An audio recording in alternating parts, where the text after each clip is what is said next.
Welcome back to Let's Talk Sports. Joining me now, Cayman Islands Boxing Association new head coach, Floyd Trumpet. Floyd, first of all, welcome to Cayman and welcome to the Cayman Islands Boxing Association. Obviously, you're the third head coach in the last 2 years, but you come with a good pedigree. You've got a lot of success in the region, developing amateur boxers, and you come to a program that, is rebuilding.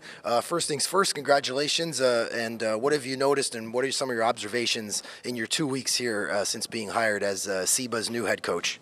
Well, the first thing is that the gym is world class and there are lots of talented boxers hanging around the place. So in terms of the actual program, I mean, we have an elite boxer in Brandi Barnes who's hoping to qualify for Pan Ams, but as well, what comes with building a program is having good grassroots and, rebuilding those after-school programs and things like that to get young Caymanians interested. What are some of the key things that you want to develop in your time here as the new head coach of the Cayman Islands Boxing Association? Well, I've already given the program to the president, where we start from in the schools and upper school programs, and start from scratch, from all the fundamentals in boxing, all the way up to sparring and competing locally, regionally, and internationally. Mm-hmm. So you spent the last 5 years leading the Trinidad and Tobago National Amateur Boxing Program. As mentioned, you have a lot of success regionally, CAC games. You helped Super Heavyweight Niles Paul gain qualification to the 2016 Olympics in Rio. You've got a boxer to the World Championships medaling there. You come with a huge pedigree and a lot of success. What needs to be done here, without talking specifics, but just philosophically, what do you need to install here first to, continue to build blocks so that Cayman can see long-term future like you saw in Trinidad and Tobago? Well, everyone at the beginning of their career, they want to achieve certain goals, but wanting to achieve the goal is one thing, but the main thing to me is the will to train to get there. What do you have to do in order to get the program, back on the right track? Seeing success, seeing boxers in here that want to box. What are you gonna instill? What are the things that you are going to, put forward as part of this program? Well, for the first week, it was kind of slow.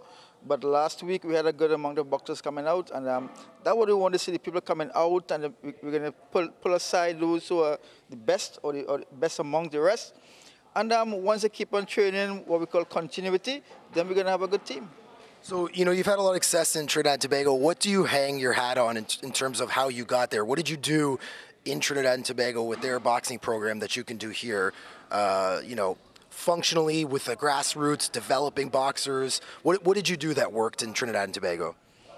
Just the will to work, and a couple of boxers who want to achieve success also.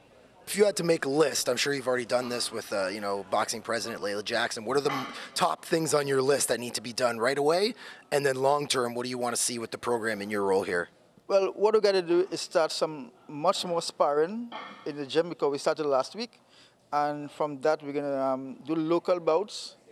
And once we start a local bout, we start to see who are the people who can go to the next level. And maybe we bring in boxers to compete against us, and then internationally we go. So there's a lot of things. Obviously, boxing, it's a spectator sport. Maybe over a year and a half ago, we had a local amateur bouts. You don't see that much anymore because you need to bring those young boxers back in who are interested. Like I said, we had Brandi Barnes, who's going to be training and competing internationally.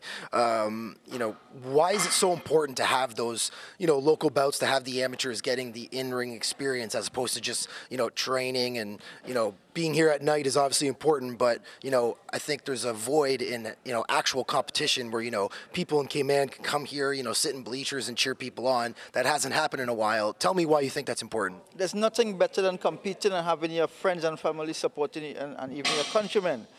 So it's also good for the boxers to do it and feel appreciated, and that way they can always aim to go higher and higher in the sport.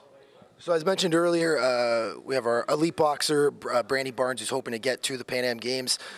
She's going to be leaving shortly to go train. Are you going to be working with Brandi, or are you primarily going to be doing some grassroots, or have you already worked with her maybe a little bit in the first 2 weeks? No, I've worked with her a little bit in the recent past, and I'll be working with her until she departs. And also there are some guys I'm looking at. If they're serious, they can make a breakthrough. I know it's very brief, but what's your assessment of Brandi as a boxer thus far? Brandi is a good boxer, Thing what she's lacking right now more than anything is conditioning. But boxing-wise, she's good. And then with the grassroots amateurs, obviously, again, you've only been here 2 weeks, but numbers-wise, how many boxers do you want to develop where you can at least take them to maybe smaller regional competitions or even put them on the stage here in Cayman? What are you looking to develop numbers-wise? A good team for me is 10, but I'm looking at 300 boxers, and we can have a bigger pool to choose the best 10 or 15 from. And I know there's been a big push with the Boxing Association to get into the schools. Have you noticed that the schools, are they yielding interested young Caymanians to, want to box? Is the desire there? What's your overall assessment of the school program so far?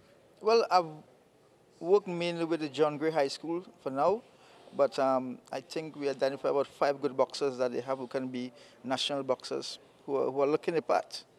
And how long until you think you can get them to a level where they can compete, in the region or even locally? What's the timeline? Well, my first objective actually is in August, Caribbean schoolboys. I think we can get a good team in good condition and good technical ability to be in that competition.